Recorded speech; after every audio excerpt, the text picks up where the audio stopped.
Well, welcome back to our little channel. Got a little bit further on the welding part here. Got my little junky compressor in there. Got my little 40 welding machine in there. And got my balls kind of temporarily put in it.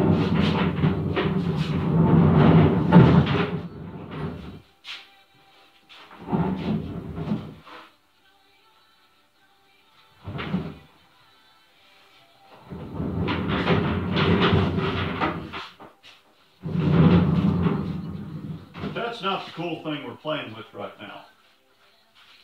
What we're playing with right now is my welding machine. Here's a picture of it naked. I don't know who used the green wire there. It's plenty heavy, but that's the 240N. I don't know why. That's probably whatever somebody had laying around was. I checked these capacitors.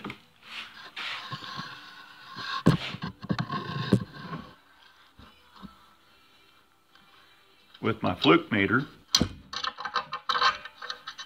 And I don't know how old this welding machine is.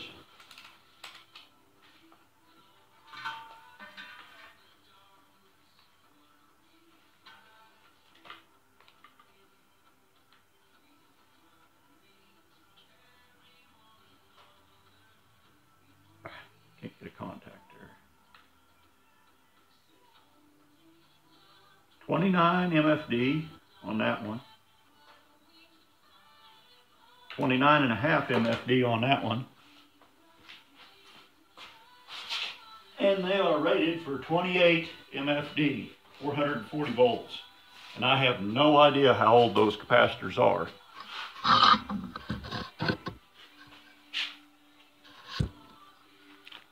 Here's some of the data plates off of it. This is the range selector. And I know that anybody that actually restores old equipment will have a fit that I did this, but oh well. I need to see what the pointer says. It says Sureweld AC arc welder.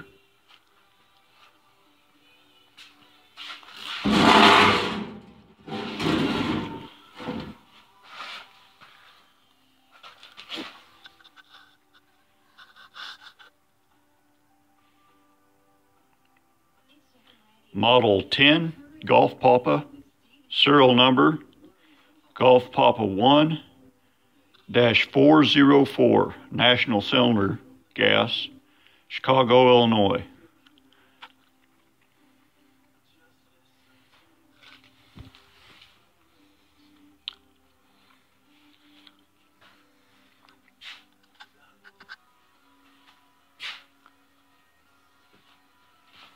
So at some point this little pointer broke off.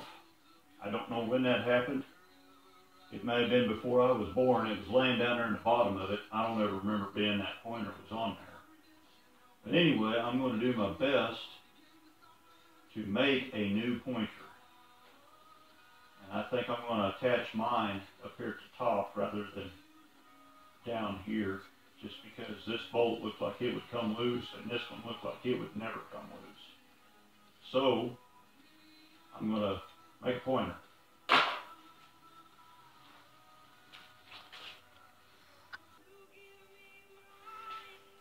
Okay, looks like I had some 3/4 by 1/8 stock laying around.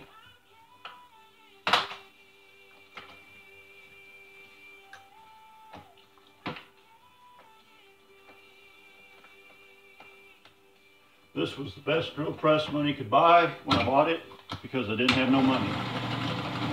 And it really hasn't got much better with time.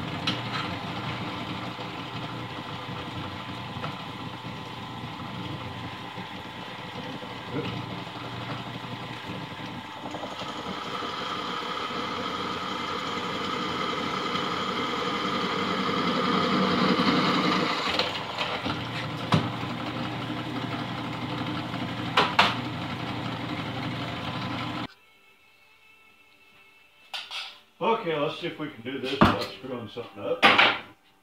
burn his house down.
That looks like a bent piece of metal.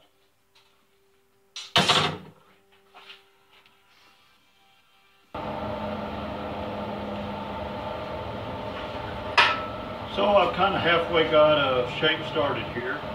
I need to make it thin enough to fit down in the slot where the dial is.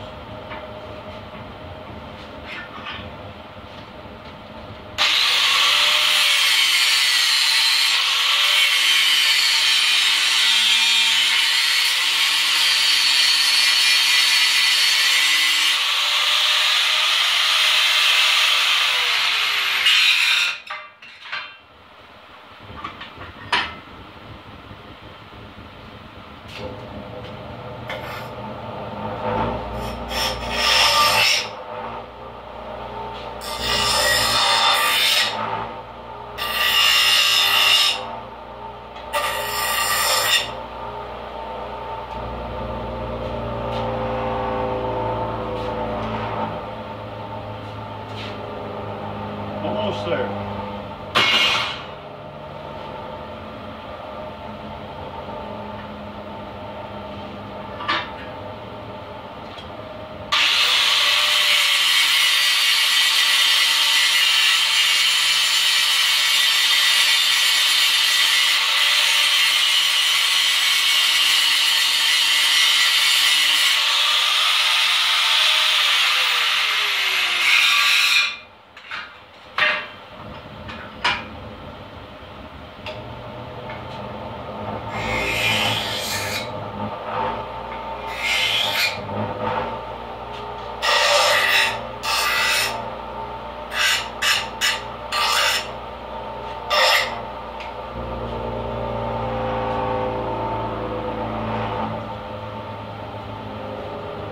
There we go.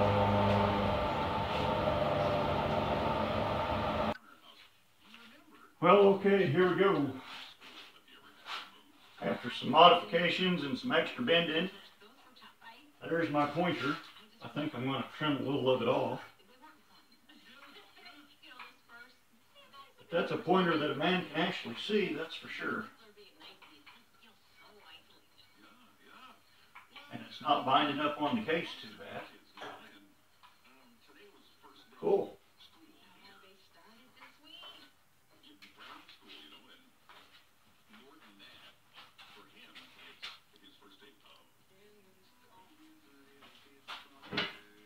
Well, I'm making a little bit of progress. I need to get me a cap for that next time I'm in town.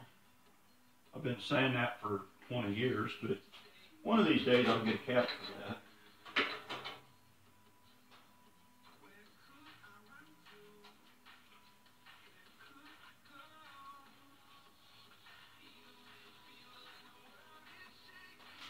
I haven't used this thing for, probably 6 months or so. Maybe a little longer than that. I haven't done anything with it since I bought the little forming machine. But it's been a really good old welding machine. I've never had a lick of trouble out of it, other than it sounds like the end of the world. I mean, this baby hums and vibrates and shakes and just about give you a migraine headache every time you use it. I mean, it's loud. But maybe tightening that case up and getting everything cleaned out of there might fix that a little bit. Anyway, I got to get me a hubcap for that. This right here, I guess that's where the original disconnect was for it. Off on switch. I think I had this laying around in the junk pile somewhere, and I just grabbed it up, threw it on there because I was too cheap to buy that switch.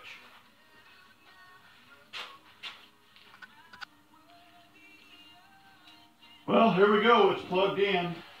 And like I said, this thing has always been really loud. I think the core inside of the two halves of the transformer is vibrating or something. I don't know. Like I said, I bought this thing in 1999 for $75.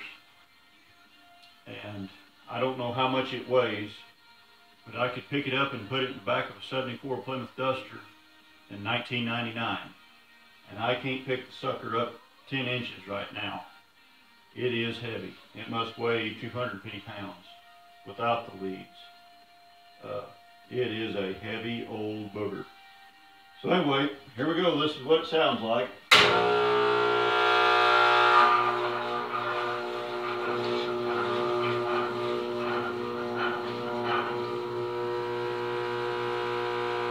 Cool. Well, no smoke, no fire. Glad y'all joined us. Got any questions or comments? You know what to do about that. If anybody knows anything about this Sureweld welder, in the beginning of the video I read off the model and serial number. If anybody knows anything about this welding machine, I'd sure like to know about it. Please leave me a comment about that. I'm guessing this thing's old enough that it probably built Liberty ships or parts for Liberty ships. This thing is old. I don't know how old. I don't know how old, but it's old. Still works, still welds pretty good. It is what it is. I think one of these days I might get my $75 out of it. And if Mr. Haney's from Salem, Missouri is still alive, thanks, Mr. Haney.